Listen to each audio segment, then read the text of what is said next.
Howdy hey, let me show you this great ball contraption that was on display at Bricktober, which is one of the local conventions here in Perth, Western Australia.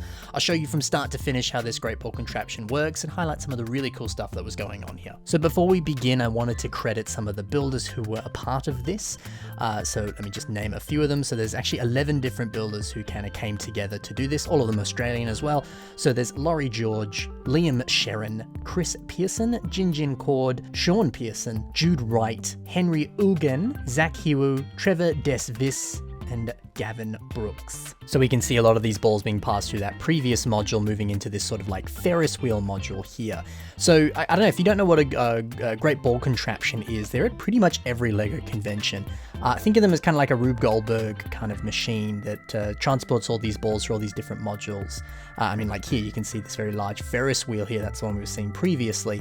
And yeah, there often are these just insane, awesome contraptions, which their only purpose is to just kind of pass these balls along. But it's often done in very creative and clever ways, and it really sort of tests the limits of what you can do with LEGO Technic pieces, and just awesome motors and movement and stuff like that. It's always just so cool to see. You can see a few of these balls have fallen onto the table here, and then there's that little contraption that Gavin's got there that he's, loading more of the balls in and stuff. There's so much maintenance that goes into these great ball contraptions because you're there for, at least 2 days with this convention, and other conventions is often more. And as good as LEGO motors are, they don't always work 100% of the time. So there's, maintenance that needs to be done on the machine. Sometimes balls fall through. It's just what happens. So it's quite a task having to manage this table, but such an impressive feat when you see it all together. I really like this one here. This almost sort of like spiral staircase that the balls are just sort of twirling around till it gets to the top and drops down into the next one. It could work well for like a spiral staircase on like a minifigure scale mock as well. There's something so satisfying about this as well, like seeing all those balls just sort of stepping up like that. It's weirdly hypnotizing, these great ball contraptions. They're fun. I really like this one here too. All the balls just sort of get stacked up in the end there, and when there's enough of them, when the weight gets too heavy, then it dips down and moves on to the next one there. Just Technic's not always my thing, just because it's harder for me to wrap my head around like gears and motors and different stuff like that, but it's just so cool to see it all in action here and just marvel at the coolness of it. Now this module here with the beautiful kind of rainbow wiggle effect here, I believe this is an Akiyuki model. Akiyuki is a YouTuber who makes a lot of instructions and things for different great ball contraption modules. I'll put a link in the description to his stuff, but you often see a lot of his modules at great ball contraptions all across the world, and they're some of the most insane cool stuff, so be sure to check them out. They build some just killer cool things. But of course, a lot of these individual models are built by the individual builders. Some of them follow instructions online. It varies depending on, where you are and what you're looking at. I've always enjoyed this specific module here with those sort of white sort of steps that move up and down. I always thought something like that would look cool if you put like blue tiles on it. Could work well as like a water technique with like flowing waves on a system mock or something. It could be fun. So in total, there's 88 modules on this great ball contraption, and they use about roughly 800 balls, which I think, according to some of the statistics on the table, it said that varies, because I'm sure some of the balls get put aside or they add even more if need be, but that's just sort of a rough estimate there. I like seeing, like with this one here, the fact that it's got a lot of those white Technic pieces on it. The previous one was a bit red. This next one's that sort of black and yellow. I like seeing them color-coded. And I've seen a bunch of great ball contraptions at other conventions, and often they're just built with rainbow bricks. Nothing wrong with that, of course, but I just like seeing them kind of color-coded so you can differentiate between the individual models. And, maybe you built one or two different modules at a great ball contraption table, and you can say, oh, mine's the white one. It's just easier to kind of differentiate it in that sense. Now, this beautiful tower here, you can walk underneath that. In fact, you have to if you want to get into the middle there, and I love the way they've used some of those digger element pieces there to transport the balls across. And then I love this here, using the trans clear pieces there so you can actually see the balls sort of flowing down as it moves all the way back to the bottom towards all the other modules at the end of there. It's just so cool. This model here is really cool. I love the way that they've sort of built kind of like grills into the front and back of where the ball's being placed, so that it just sort of slides in place and then drops the balls off. That's a really fun design.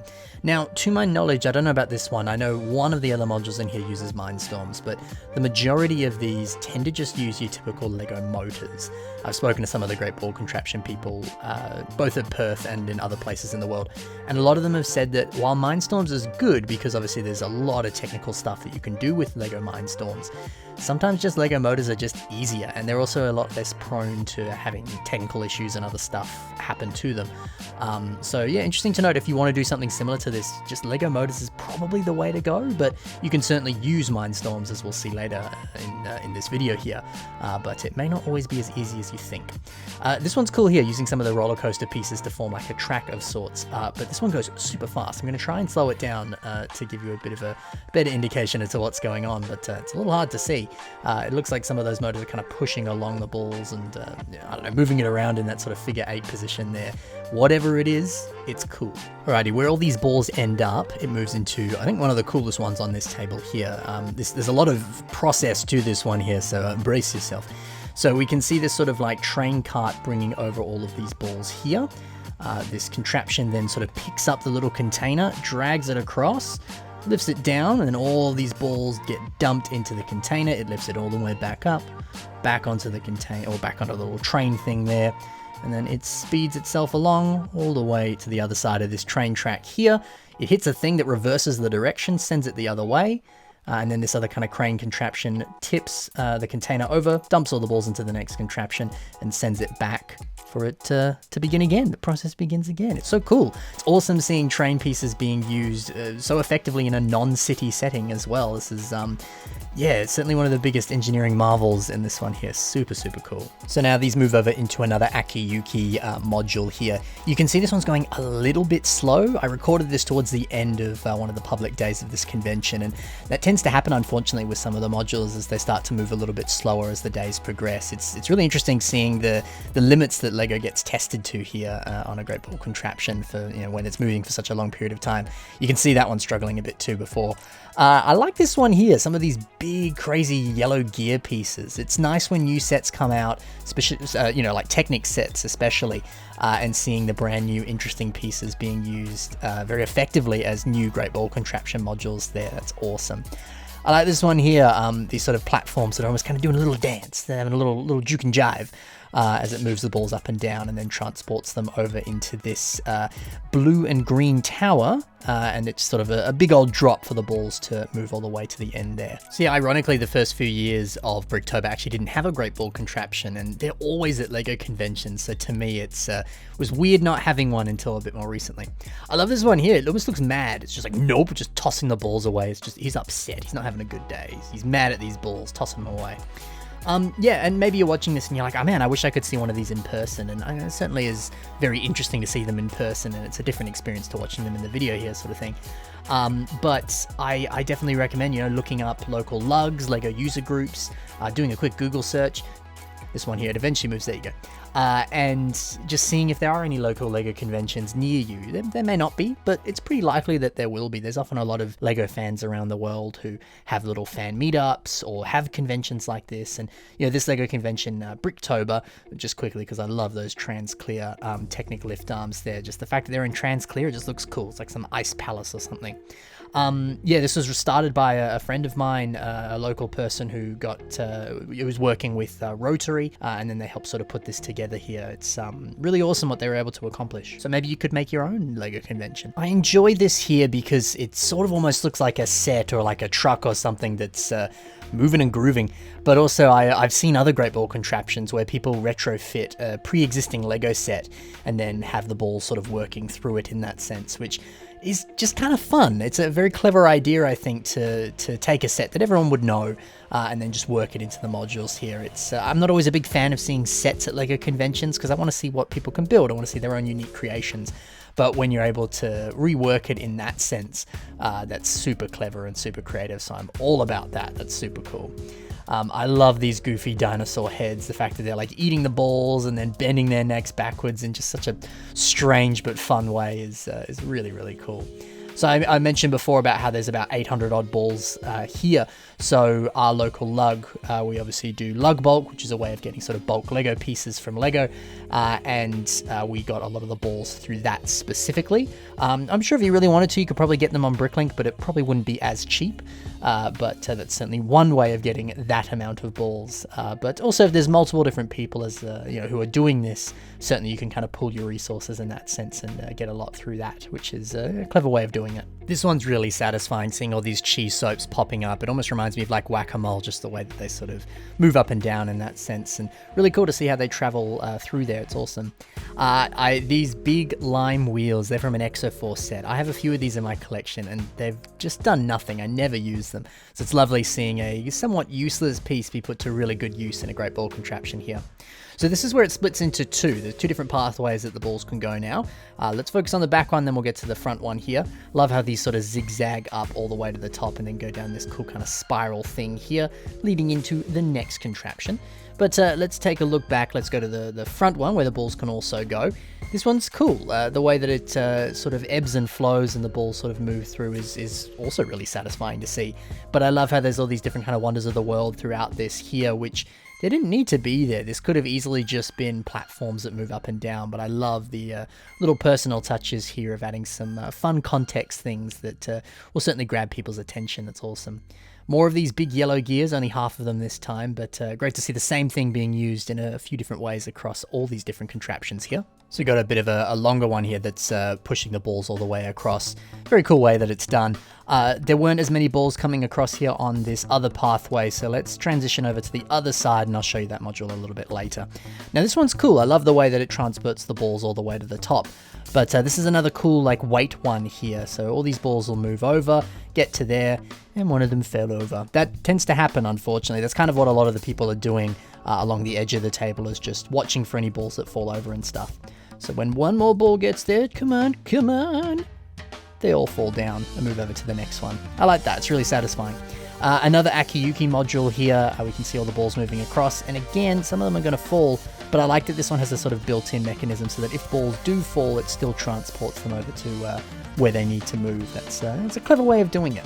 So they move over, of course, to the next module, and this is actually where the two pathways end and come together. You can see this one sort of moving them there as well. So yeah, a nice kind of pleasant rotating circle here that moves the balls up to where they need to go. Very nice. I quite enjoy this one here too, this sort of slow rotation that just slightly moves them every so often and gets them to where they need to go. It's very nice. Now, you might be thinking like, oh, this is a LEGO convention. Often they have awards at LEGO conventions. Did this win anything? So in the past, this was up for like People's Choice Awards and other awards at the convention, and it cleared shop. It won many awards and people loved it. It won People's Choice and everything. But they've since altered the awards so that that isn't the case anymore. So so that other people can have a go, essentially. Yeah, so now there is a specific award for the best module within the Great Ball Contraption, which we're almost getting to here. I'll point it out when it's time. Now this is another weight focused contraption here, which I like those ones. So as you can see, the balls will stack up here, and then when enough of them stack up, which they will now, they all just get dumped in and move over to where they need to go. Super satisfying. Look at them all move on. That's so cool to see. So yeah, I mean, I've said that enough. I think this is always super satisfying seeing all these balls move through these contraptions. It's awesome. Now they move up across this conveyor belt here, but before we get to that, let me show you the award-winning module now. Yeah, so this module is very complex. So it uses some mind storms. This is the one I was referring to before. So I believe what happens is it counts 10 balls in this little area here, and then the sort of arm thing moves over, they get dropped in, it then transports it across over to the other side, and there's a cool little tippy thing where it moves them all over, and that's how it works. But the fact that it specifically counts out 10 and it waits until it's ready, that's so cool. It certainly deserved the award that it won at Bricktober this year because, yeah, it was just so cool. Very technical and just very, very impressive.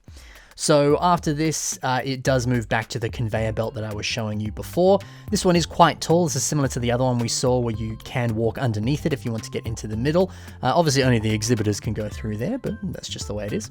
You probably noticed the place where this is located, where Bricktober is located. It's actually just in a gymnasium at one of the local universities there. So yeah, it gets the job done. But yeah, big old tower, and then of course it falls through with some more awesome transclear pieces so that you can actually see all the balls moving through, as you can here as well. And then we move over to one of my favorite modules, probably the best module actually in this Great Ball Contraption. So yeah, you might notice this almost sort of like bird feeder capsule thing here of sorts, and it's exactly what it looks like. So this Porg set has been reimagined here to be eating the balls, and then yes, pooping them out. Fantastic, hilarious, brilliant. I mentioned before how much I love the idea of retrofitting sets to become a Great Ball Contraption module, and this is a brilliant example of that, and very clever with the way that the balls enter and leave the porg there. So this is like a ball return, so if anybody spotted a ball that was, where it shouldn't be, had fallen off or whatever, the public or other exhibitors were welcome to pick it up and put it in the ball return there, and then it would just go back into the system. So this here is a sort of blacklit area where these balls were glowing in the dark, and a lot of different translucent pieces and other things were being used to create some cool looking effects and things.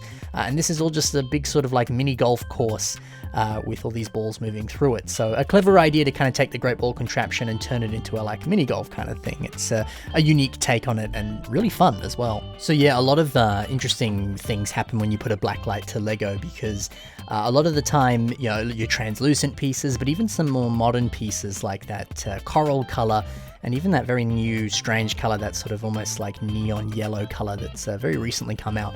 Those react very nicely under this sort of black light, and you see it very often in a few different displays here and there at LEGO conventions. It's really awesome to see, and it looks even cooler with this mini golf here, because you sometimes see that with actual mini golf courses. It's all blacklit and stuff, so very cool. I like this big old sort of loop here, sort of reversing the conveyor belt here so that they latch on with those Technic pins and can rotate in that manner. That's really nice to see. And even some of that red appears to be reacting a little bit with the black light there, which is also very nice to note. And now we get back to where we started. So we've done a full loop of the entire Great Ball Contraption table at Bricktober 2022. You better believe I'll be filming the next one in 2023.